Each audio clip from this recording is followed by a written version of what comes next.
Hello, friends. Welcome to another episode of The Little Black Couch.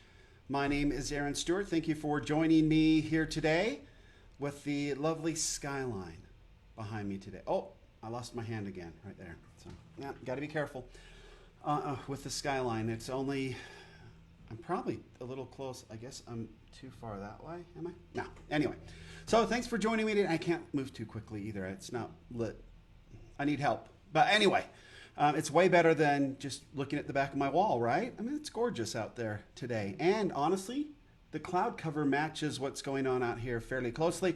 I must apologize as well. We've got a little construction going on outside. They're repaving the parking lot of the office complex, which is about 20 years past due. So that'll work out really great for everybody. But have some fun stuff to talk about today. Had some pretty cool experiences and want to have a little chat from the Little Black Couch. Let's go.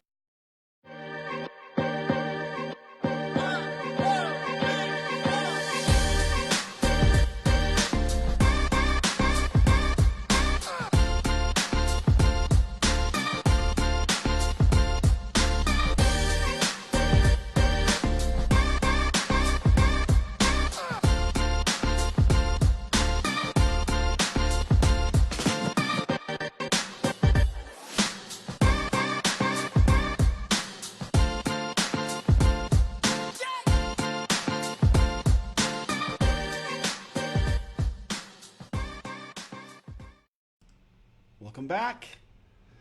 Yes, so had quite a day today. So came in here early in this morning and started to work a little bit. And then my family came by and picked me up, and we drove up to the Salt Lake International Airport, where we welcomed home my nephew, one Zach English, back from serving as a missionary in the Chicago, Illinois area for the last 2 years.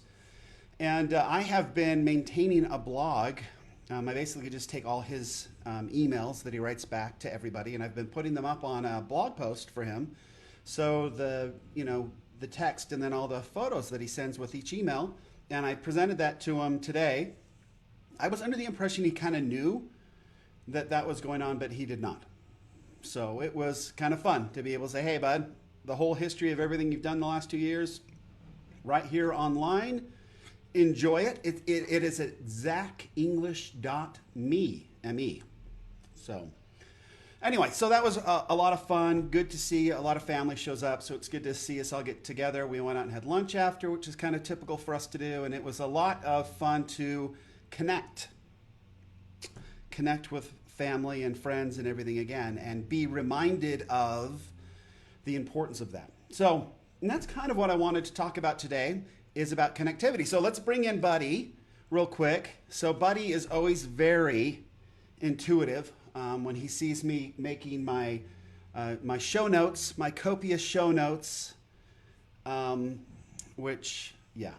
Anyway, so he kind of knew what was coming, and so this was the emoji that he thought would best represent what we're talking about. And again, this emoji represents our family right now. That would be me, the yellow guy with the yellow hair and the blue shirt. That would be my wife, the lady with the yellow hair and the red shirt. And that would be my daughter, Tacey, in the yellow hair and the pink shirt. And my son, Kedrick, in the yellow hair and the green shirt. Not pictured would be our oldest son, Elder Kenyon Stewart, who currently serves in Barstow, California as a church missionary. So anyway, so connectivity and what we're talking about there. So as you can, those that have been watching these lives, I had this conversation, I guess you could say, over the weekend with somebody who was sort of dogging on formal education, and that he was far better off going and buying a Amazon course and making a bunch of money. And so he went to 1 year of school and then dropped out. Just didn't think it was worth it to him. Oddly enough, I've mentioned previously, even though he only went to 1 year at the university, he still lists it as that he went to school. So he may say that he doesn't appreciate education and doesn't think that it's worthwhile. But given the opportunity to share or not to share that he'd done a little schooling, he's chosen to share. Okay, so that speaks volumes by itself, right? Okay, so maybe doesn't quite think the way he says he thinks, or maybe he's making excuses, or I don't know. You'd have to talk to him. But one of the things that we've been discussing that, right?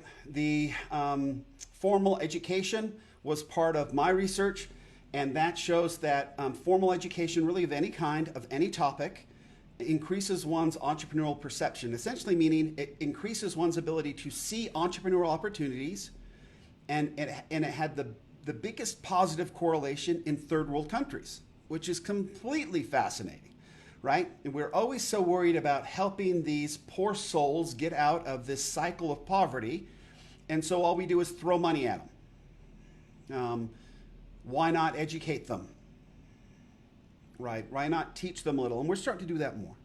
And then give them the opportunity to not only see these, educate them so they can see that there are opportunities, that there are outlets, there are ways for them to get out of the cycle and be successful, and then provide them with the resources and the support that they need in order to do that. That's the next big hurdle, honestly. And we see it a lot with the microloan programs. Those are helping out quite a bit. But where we can give them these microloans and then provide them with the education to help them get to the point where they are earning enough revenue where they can pay back those microloans with a little bit of interest, and then that goes to the next person in line who has an entrepreneurial idea. And hopefully we've helped them develop those entrepreneurial ideas so they're sound, right? When they get the money and they have the opportunity to go, they're ready to go. They're trained and they're ready to go. And we take out as much as the learning curve for entrepreneurship as we possibly can to make them as successful as soon as we possibly can, so we can just kind of keep that, the velocity up there, right? The momentum going, as our good friend Mr. Sharfin likes to say, right? Momentum.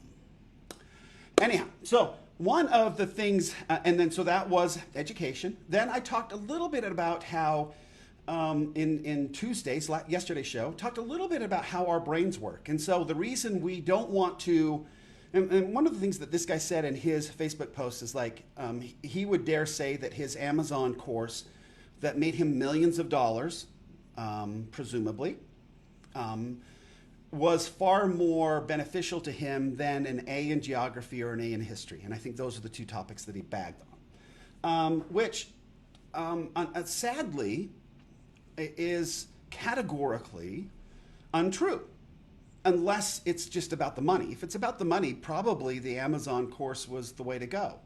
But if it's about creating solutions, if it's about creating unique solutions to really unique problems, then that absolutely was not the best way to go. To stay narrowly focused in just Amazon or one particular idea or concept is really sort of the worst way to go.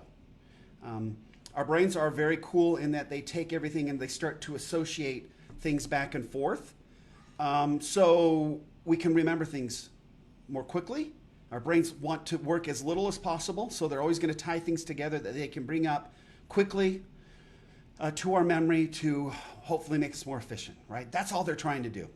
So when we learn more and more about a bunch of different topics, then we have the opportunity to make more and more associations, and the opportunity for us to connect more with one another, as well as come up with very unique solutions to very unique problems, also increases, right? Because now we have more to think about and associate together, but we also have more that's interesting to other people to talk about and interact with and create this connection.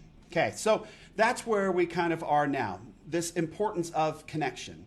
And one of my points in this rebuttal, this week of rebuttal to this, I'm sure, fine gentleman who doesn't believe in that formal education is, what did he say? It was an interesting phrase that it's of little worth, I believe, something like that, is of little worth.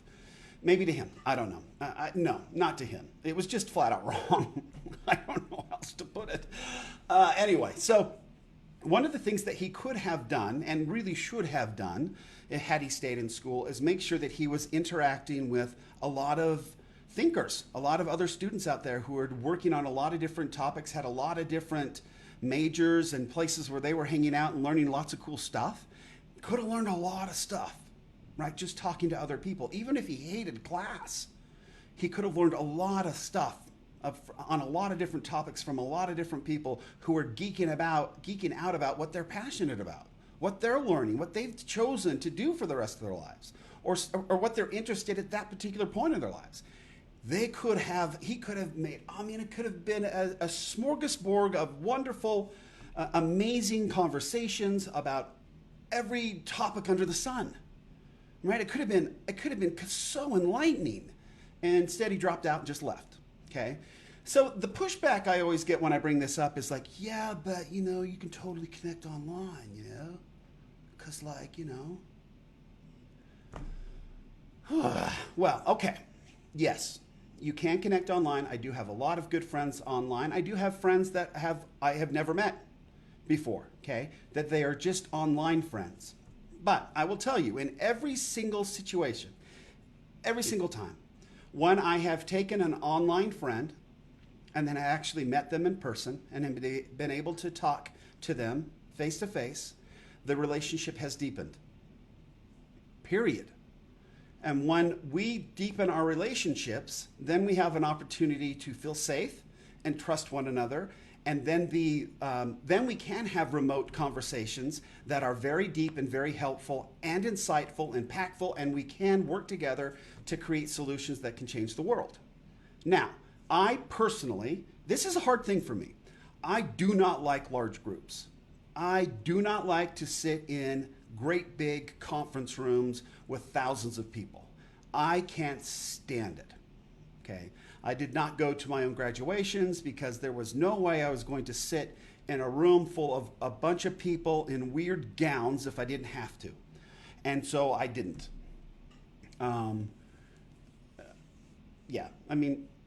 It's high school, right? I didn't do my undergraduate either at UNLV. That doesn't make any sense to me. It's not very fun. So this idea of going to conferences is one that is quite honestly revolting to me. I don't want to go. I don't want to hang out with people. I don't want to listen. I don't mind listening to somebody up on a stage and taking notes, but I just assume do that in my office by myself as opposed to doing it with a bunch of people around me. Not fun for me. Speaking to people from a stage, great. I'm okay with that. That's fine. I have no problem with public speaking, but sitting in the audience and listening with a bunch of people and the noise and all that going around and the rustling of papers and all that, brutal. Absolutely brutal. It's so hard for me to stay focused. I'm a bit of I guess an eavesdropper almost, right? So when there's conversations going on around me, I'm picking up little pieces of different conversations, and my brain is just like, dude, what's going on? And so it's very hard for me to focus on the person speaking. I have a really hard time with it. And so I have to stay really focused. I have to repeat the words that the person's saying from the stage in my head for me to stay focused on and present to what's going on the stage. Very difficult for me. It's made learning real tough, right? In college and otherwise. College wasn't easy for me. I didn't think it was, I had great anxiety going into classrooms and sitting next to people that I didn't know and frankly didn't trust. But I had to learn. I wanted to get the most I could out of it. But I definitely enjoyed reading a textbook alone more than I enjoyed sitting in class and getting a lecture. That's just me. Although I did enjoy the lectures when they were on interesting topics. But what I've learned over the years is this, and it goes back to this idea of connection, and why I believe that this gentleman really missed out at school. And I'm glad that I didn't miss out on school, that I didn't let my propensity and my anxiety of hanging out in groups of people to keep me from pursuing my education. Because I learned a lot of different stuff. I learned about biology, and sociology and a lot of cool stuff, right? And had I fallen into these propensities, I would have not finished it. It would have been very easy not to. My father is very, very successful in construction. He's done very, very well. It would have been really easy for me to come back and join the family business and live very comfortably for for the rest of my life. Instead, I chose not to do that. Dad went on and continues to be really successful. My brothers both work with him. They're very successful. And I have had my ups and downs in this entrepreneurial journey. No question about it. That would have been the safest route, to stick with a very successful father and his very successful business. But I now don't look back on that experience and say, I made a mistake. I've really enjoyed my life. I've really enjoyed learning all the stuff that I've been able to learn, and not being able to learn would have been a real problem for me. I know that now. But one thing that I notice on this connectivity is the people that we're closest to are the ones that we're most connected with.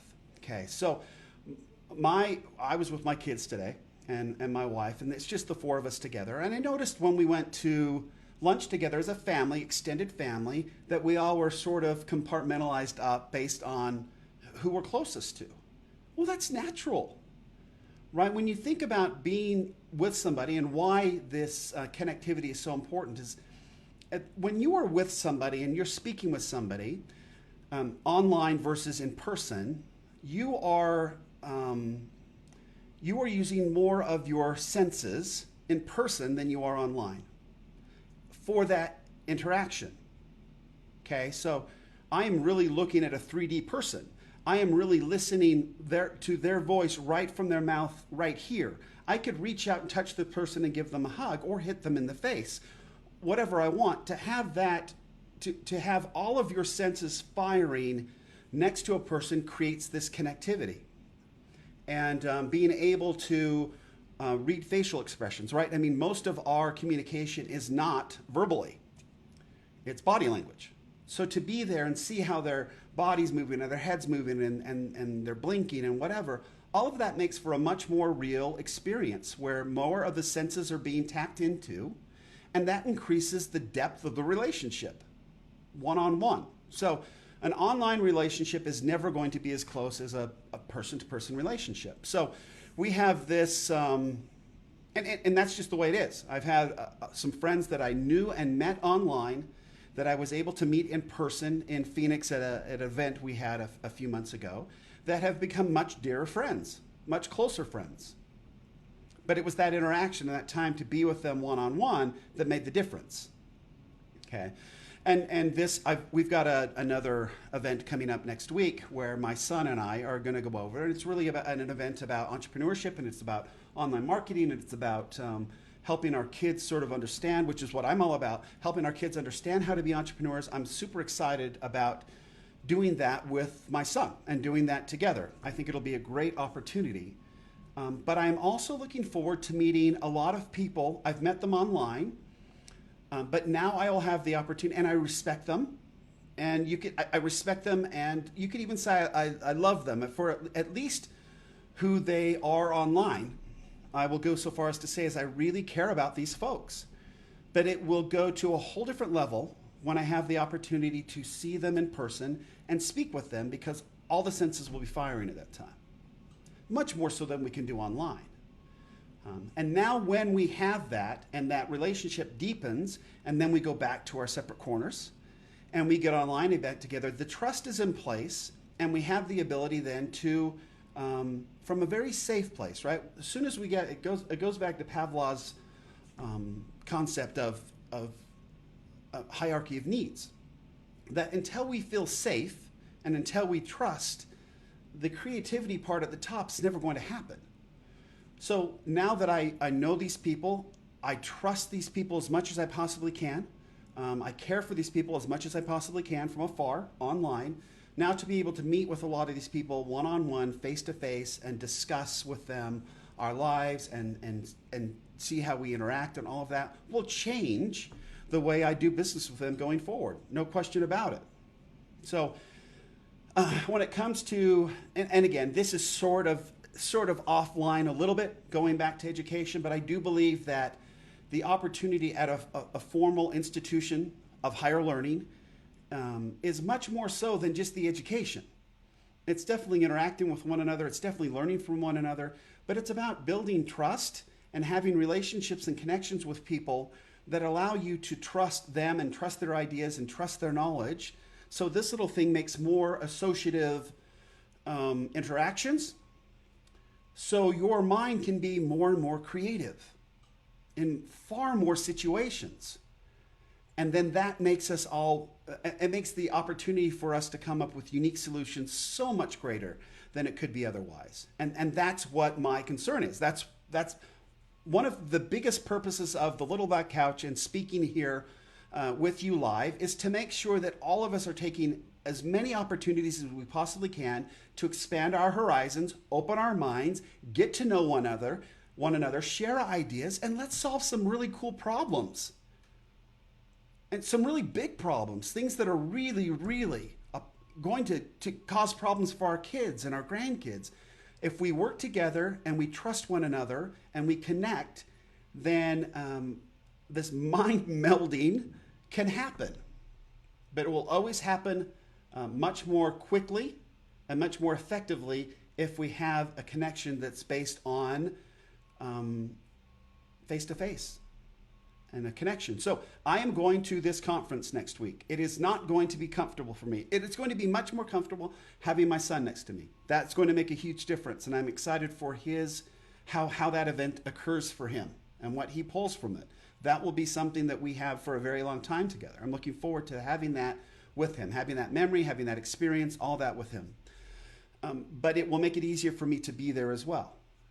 But I am really looking forward to meeting a lot of really good people I've met over the course of the last few months, who I'm now really excited about